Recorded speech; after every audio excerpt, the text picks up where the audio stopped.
Sometimes I feel like I'm a drug dealer. I'm going to drop off coconuts in a parking lot at Long's, like transferring stuff from one car to the other, and the people are like, I need my coconut water.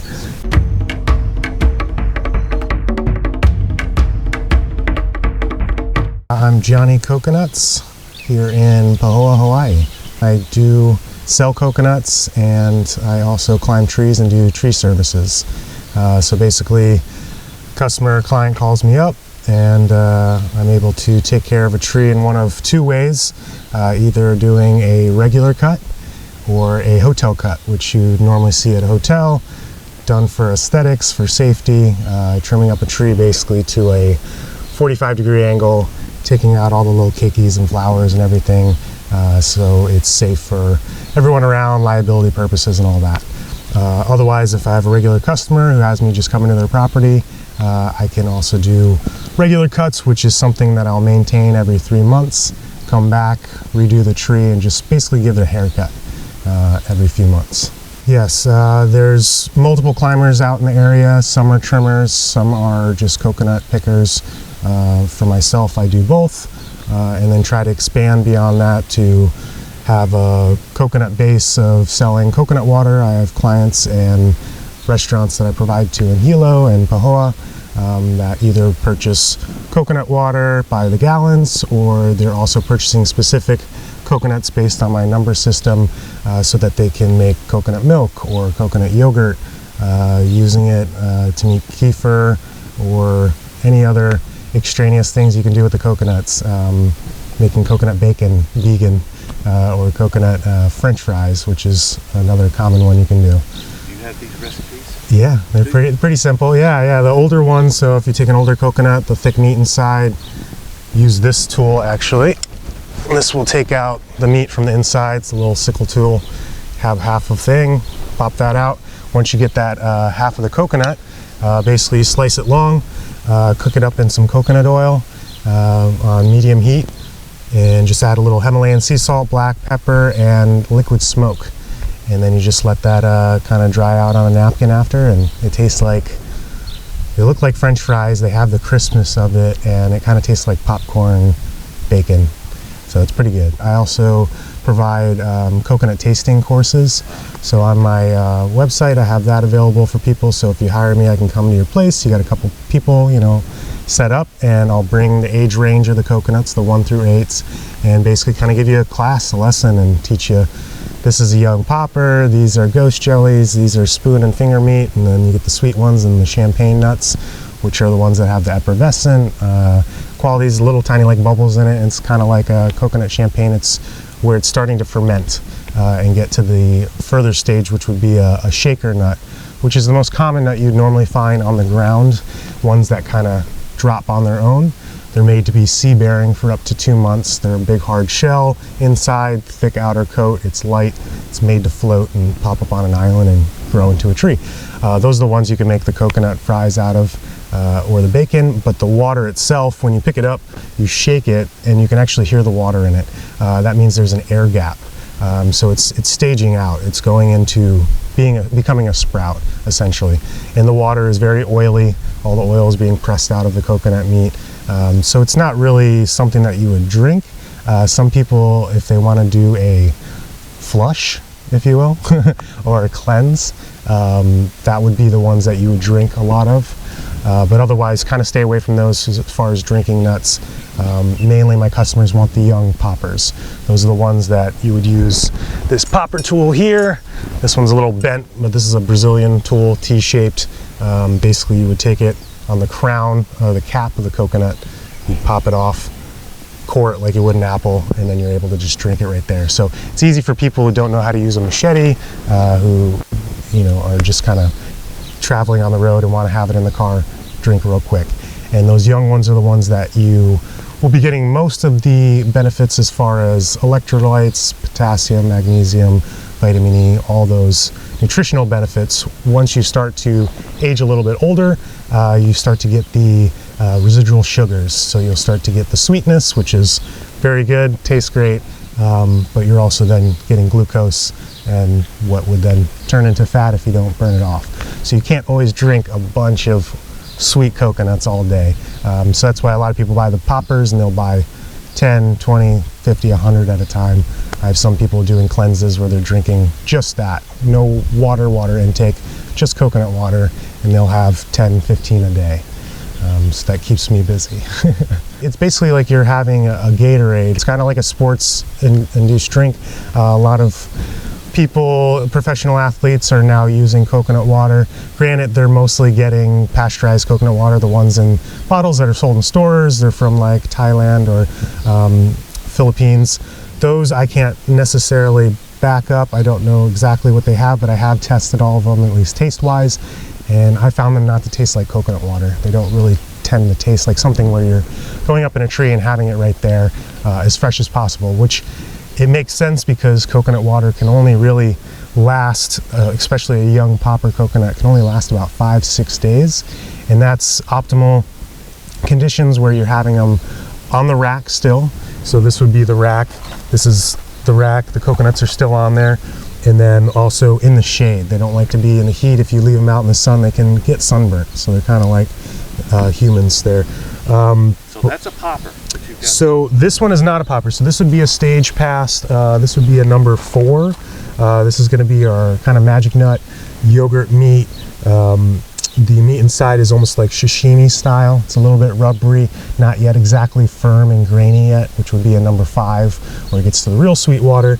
The water in here will be really sweet, but every tree is different, every coconut's different, so to determine what the type of meat would taste like or what the water would taste like, it's gonna vary per tree and per coconut.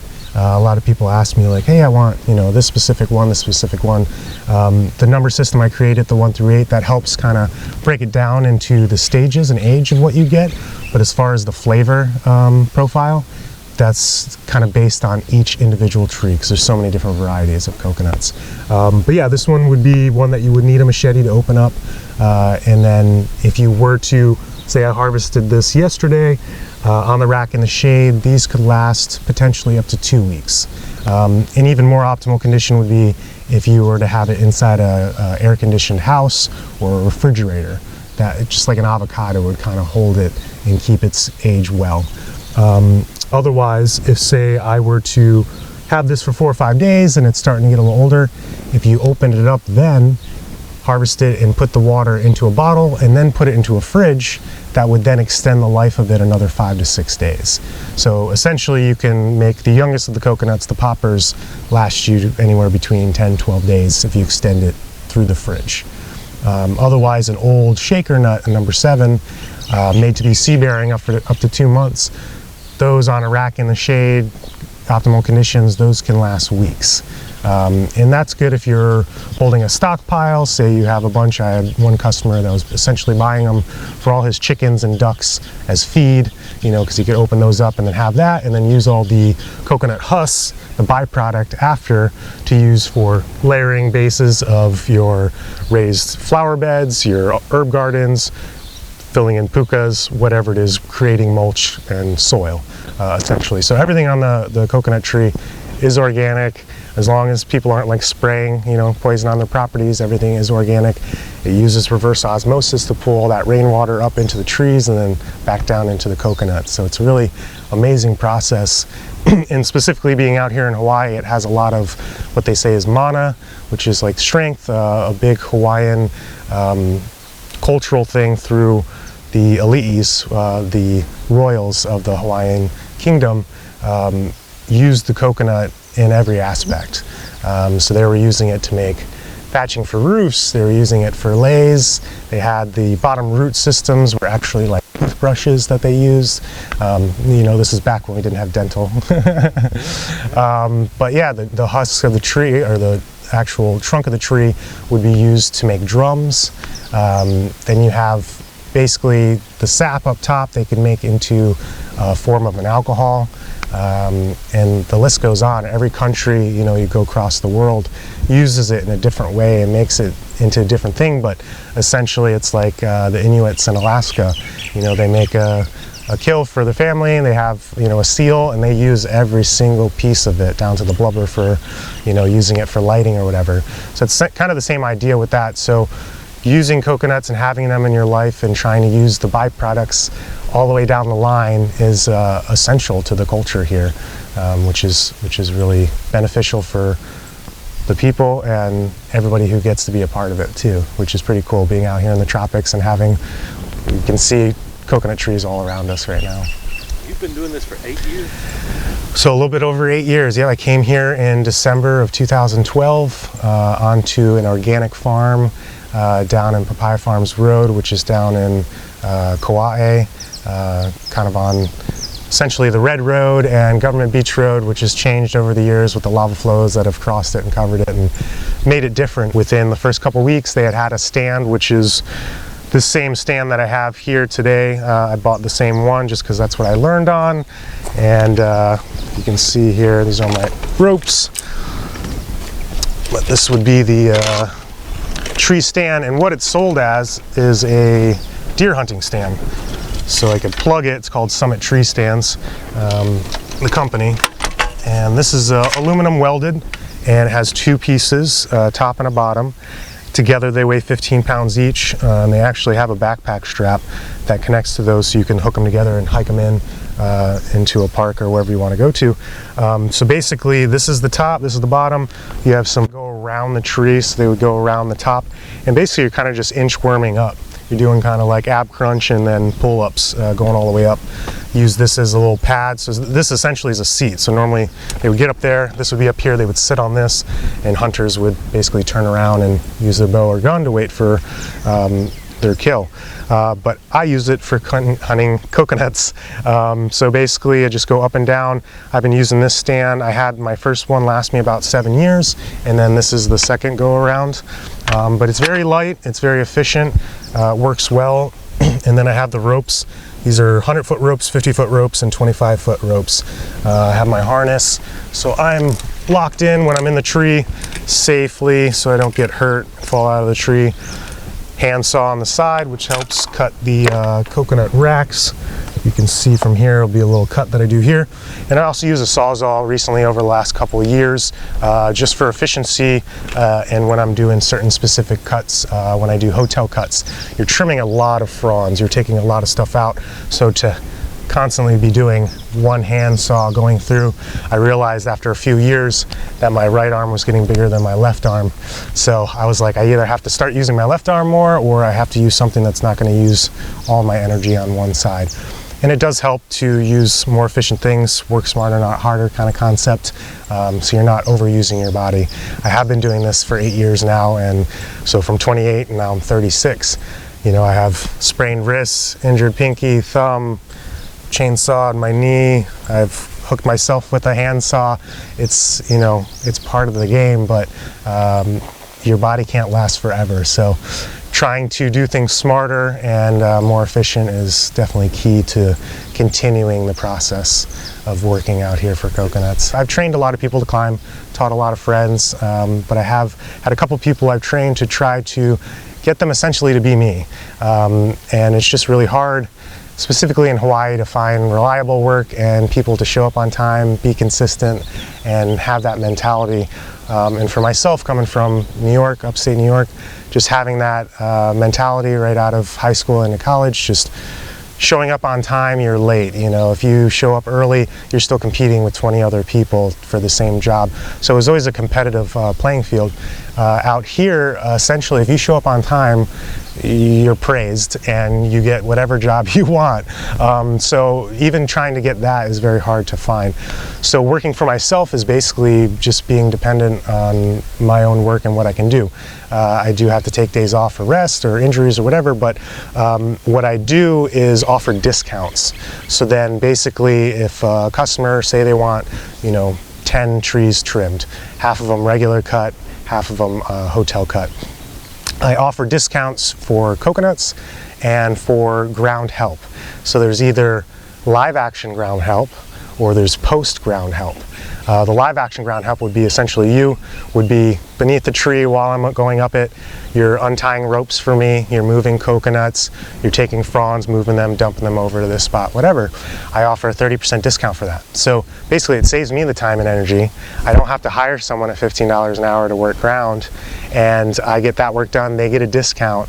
So I get repeat business and customers because their price is lower, my value is higher, and then also I offer the coconut discount, which is essentially any coconut that I take off property, I pay 50 cents for. So if I get 100 coconuts, if they want them or not, they get to pick out what they want, or if they don't want them, they want to trade, that would be $50 off their total price, but then I could then turn around and sell those for $1, $1.50, $2 each. So in essence, I get the help on the ground, so it saves me the energy. I still get the coconuts. I essentially make more money selling them at the end and get repeat business. So I'm kind of hitting it on all levels to try to continue the business, save my body's energy, and still get all the coconuts I need to fill the 800 to 1,000 coconuts I sell a week, which is repeat business from multiple customers that buy weekly, bi-weekly, and then you have your monthly customers, and then my accounts that are in Hilo and Pahoa to make those continue on. So You stay pretty busy all the time. pretty busy, trying to work as many days as possible. And in Hawaii, again, it's different now during our times with COVID, and during normal busy season, which would essentially be January to May. That's the big pushes. You have a little bit of push in Thanksgiving, a little bit of push in Christmas.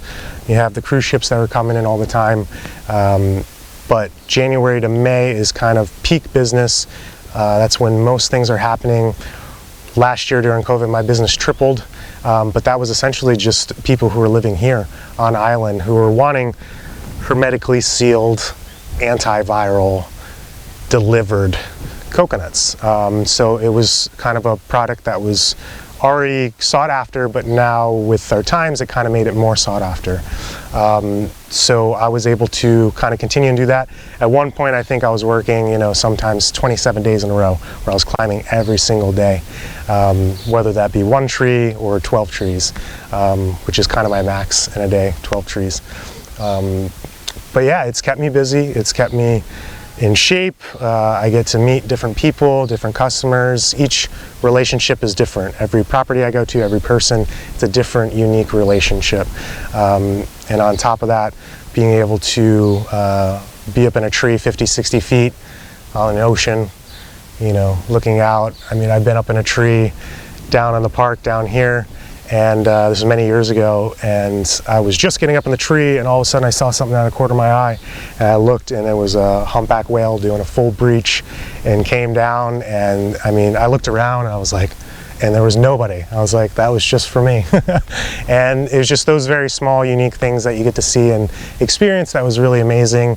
And just the fact that most people don't know a lot about coconuts. They don't know, even people who are local or native Hawaiian living in Oahu, in Honolulu, they've been whitewashed essentially is what they've said, that they grew up in a system where it's like, you're in America, you're in the United States, and they don't get that experience of growing up, opening a coconut, or having these unique experiences that get them to see it. I mean, I've served up some people their first coconuts, and the experiences they have, seeing that through their eyes, and the uniqueness of having that is quite special. Especially when you're serving it up to someone who's native Hawaiian. You really want to share that experience with them and have that be something that you would make an assumption that they had that their whole life and that was part of their life, but that's not always the case. So you get to see that especially throughout the islands. We're over here on the Big Island, we're in Puna. It's very special area over here. We have all these coconut trees, we have the rainforest weather. It's different. You go to the west side in Kona, it's dry. The trees don't grow the coconuts like they do over here. You go over to Oahu, like I'm saying, it's not part of the culture as much over in the city. You go over to Waimanalo or the west side, North Shore, a little bit more. Over in Kauai, same thing. So it's that mana, that strength that the Hawaiians connect to very much, so that if you go down to any of the local Native Hawaiians here, they're very protective over their trees. If you think about it, their ancestors most likely planted these trees. Some of these trees are 80 foot tall, they're 100 years old. This was before, this was the United States, it was before it was a state. It was, in 1892 when it got taken over from a Hawaii kingdom. It was different back then, so they have a lot of deep roots and connections to the coconut. So you have to be very respectful and honor that and understand that, I'm someone who's not from here. I'm not necessarily a tourist. I've lived here. I'm not native. I'm not local. I could be considered kama'aina, but I just consider myself a, person from New York who's come out here, who gets to experience Hawaii and enjoy this culture and the coconuts, which has basically kept me alive since I've lived here, being able to provide for me and my life and doing it myself. But I'm very humbled by it, and I thank the trees itself. You come to a point where you're up in a tree and you want to make sure that you take care of it, but you're also like, please take care of me too. Don't let me fall, don't let me get injured. You're up top, there's rats and centipedes and slugs, and I've had hawks land in the tree before, like looking for rats and stuff. So it's a whole ecosystem up there. There's a whole life that's happening. When you get up there, you're just kind of very connected to the tree and just enjoying that connection. And there's bad days too. There's days where I'm, being annoyed, or rain is happening, which isn't necessarily the worst part of it. Wind gusts, those are the worst things. You're up in a tree, 35-mile-per-hour wind gusts hit, and you're sitting here and you're holding onto the tree and you're swaying 6 feet back and forth, and you're just holding on for the ride.